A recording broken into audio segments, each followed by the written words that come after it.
Сегодня в Ингушетию прибыла представительная делегация Комитета Государственной Думы по энергетике. Для законодателей провели экскурсию по инвестиционным объектам Сунжинского района. Сад-гигант, агрокомплекс «Сунжа», рыбоводческое предприятие. Гости попробовали на вкус ингушские яблоки и даже успели порыбачить. Рина Тичоева продолжит. Мы специально сделали по 2 блока, для того, чтобы томат мы сняли, идет очистка, подготовка и сразу же огурец. И на втором уже тоже идет томат, чтобы не было остановки. Сразу после прибытия в Ингушетию членов Комитета Госдумы по энергетике знакомят с инвестиционными объектами региона. Крупнейший современный тепличный комплекс «Сунжа», безусловно, станет гордостью республики, да и страны в целом. Здесь будут выращивать овощи по особым технологиям. Масштабы предприятия впечатляют гостей. Промышленный тепличный комплекс площадью это 104 тысячи квадратных метров, это 10 гектаров. Теплица оснащена, состоит из 2 блоков по 5 гектаров. В центре техническая зона, где будут размещены системы основные инженерные. Теплица имеет в своем составе 13 инженерных систем, укомплектована самыми лучшими системами европейских производителей. Это Голландия, Германия и Италия. Агрокомплекс «Сунжа» обещает помочь государству в вопросе импортозамещения. Продукция предприятия должна заполнить отечественный рынок. Ну а пока здесь идут строительные работы. Турецкая компания «Ассера» совместно с европейскими компаниями собирает здесь конструкции. Применяем лучшие отечественные разработки, но на системы внутри это на 80% это европейские. Это Хортимакс, это системы отопления Крон, Голландия, Европа, Германия, Италия. Основные вот эти системы внутри. Ну а пока в агрокомплексе кипит строительная работа, энергетики отправляются в оптово-распределительный центр с единовременной емкостью хранения плодово-овощной продукции 36 тысяч тонн на предприятии «Сад-гигант» Ингушетия. Выращенные по особым технологиям яблоки попадают в оптово-распределительный центр, где созданы все условия для очистки и хранения. Здесь установлено высокотехнологическое холодильное оборудование, которое позволяет поддерживать сразу несколько видов температуры.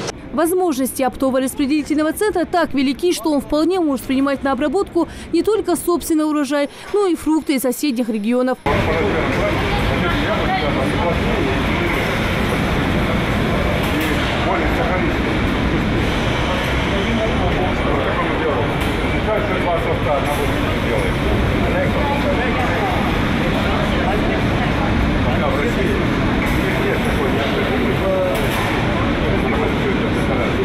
Пробуют на вкус энергетики сразу несколько видов яблок. На предприятии также выращивают нектарины, персики, абрикосы и черешню. Попробовав все понемногу, гости спешат поделиться своими впечатлениями.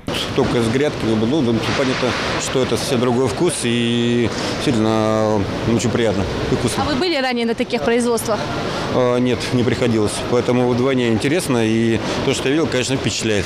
С одной стороны, вроде ручной труд, а с другой стороны, рабочие места. Впечатляет вас масштабы? Да, масштабы впечатляют, конечно. Попробовали попробовал вкусные и думаю, что не сомневаюсь даже, что Польшу перебьем и польские яблоки нам больше не нужны. После дегустации всем, как правило, стало интересно, по каким технологиям выращивают фрукты. Поэтому Юзбек Евкуров провел личную экскурсию для гостей. Им рассказали, что здесь никакой химии, только экология, ингушская земля и итальянские технологии. Впрочем, в этом убедились и сами энергетики. Черешню пробуют на месте. Чуть дальше вот здесь. Я сказал, чтобы оставили снизу. Утром еще позвонил. Вот наш. Вот под наш рост. Есть. Это под ваш. Я не дотянусь. А вот здесь пониже. Чуть пониже, вот они. Есть.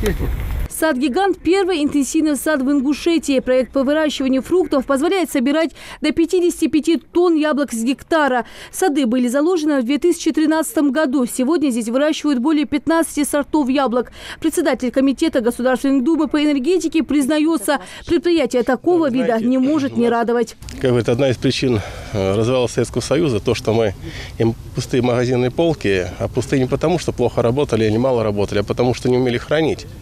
Мы производили очень много, большой урожай, но все потом это пропадало. И как раз отопительный комплекс, а не просто отопительный комплекс, это уникальная, современная, суперсовременная система хранения всех видов продуктов, будь то плодоовощная продукция там, или мясомолочная продукция.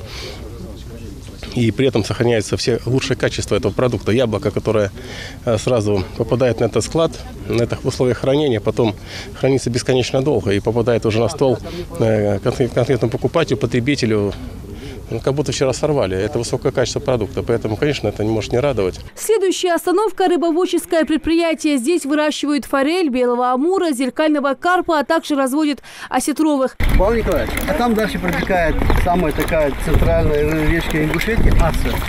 Чистейшая вода. Аса, за лесом.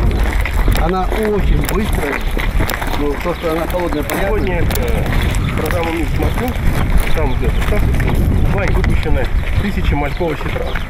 Может быть, да, вот где-то выращивают начали. Ну, 1000 чуть маловато. Нет, тысячи мальковых сетра. Не обошлось и без рыбалки. Правда, сегодня у рыб были другие планы, нежели оказаться на удочке. Поэтому депутаты Государственной Думы не стали настаивать и отправились в Джейрасский район для дальнейшей экскурсии. Рина Цичоева, Рахман Суров, Новости 24.